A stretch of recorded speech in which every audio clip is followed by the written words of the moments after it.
GE, Exxon, Bank of America, and others who are pulling in, billions of dollars, $19 billion for Exxon in 2009.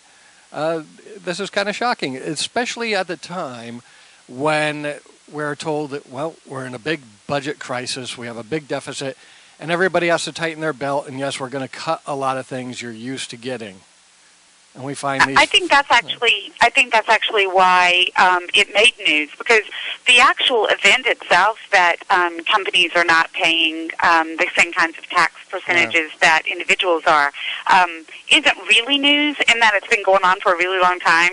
The GAO, which is the Government Accountability Office, has been studying this phenomenon for quite a bit, and this has been going on for years. I think that you're exactly right, that the reason people care now is because the same companies that were crying poor to the government and saying that, we need help, or we have to do layoffs and we need a break, are the same ones that are now saying that they don't have any tax liability because they have had losses and other tax breaks and credits.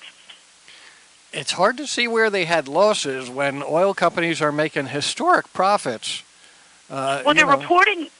Yeah. Yes, all of the companies that are paying no income tax, a lot of them are reporting on paper that they do have profits and they're actually paying dividends, and that's one of the problems that I think Congress is going to have to rectify, is that there is this very strange difference between the profit that they're reporting for accounting purposes and then the profit that they're reporting to shareholders.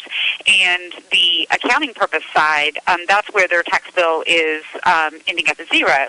And that kind of makes sense, because there's a lot of stuff in the tax code that allows you to have tax breaks that are divided over time, and individuals do this too. I mean, you can depreciate property. I mean, there are times when you might have a paper loss that isn't the same as what's in your bank account.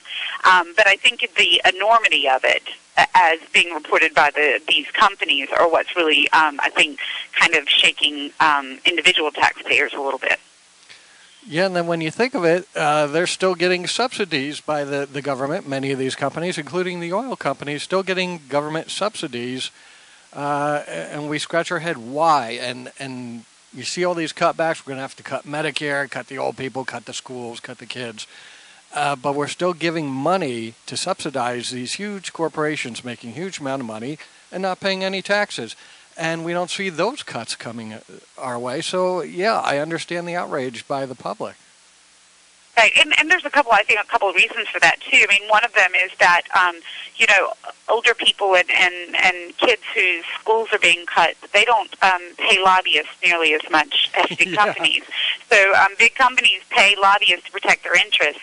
And that's kind of, I guess, the pessimistic side. But then there also is a side that companies, there's arguably a benefit to them continuing to, well, not arguably, there is a benefit for corporations to be healthy in the U.S. I mean, obviously, we want our companies to be healthy. And so they're arguing on the politics side, we can't be taxed to death, because if we get hurt, then the rest of the the rest of the country will get hurt. And there is some truth to that, and that is, it's one of those things that can be skewed all kinds of ways. It goes back to the whole, too big to fail phenomenon that we experienced a couple years ago. So there's got to be a balance in there somewhere between keeping big companies economically healthy and allowing them to continue to run, and not have that happen at the expense of individual taxpayers.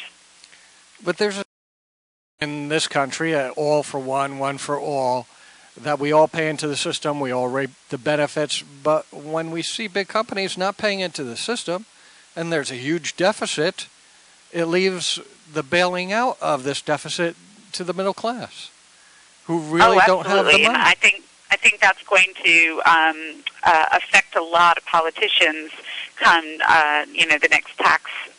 the next elections in 2012, because I do think there's a growing frustration, especially among the middle class, that they feel like they're kind of bearing the brunt of this shared burden that we're being asked.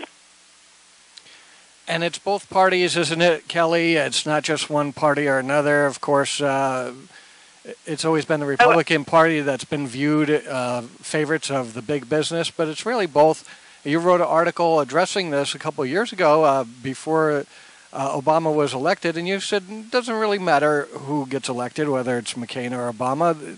These tax loopholes won't be closed, right?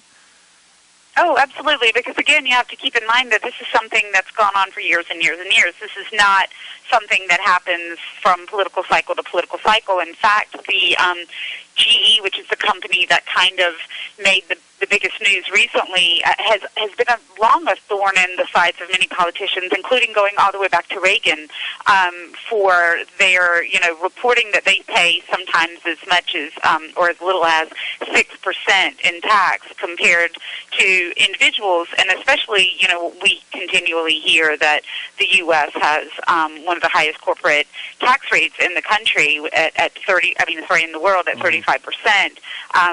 And then you look at GE and you're thinking, well, how come you're paying either 0 or 6%?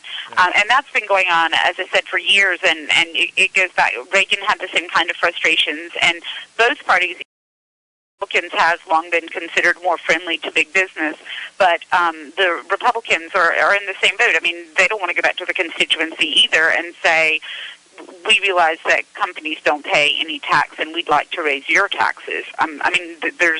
There has to be some kind of balance that can be struck.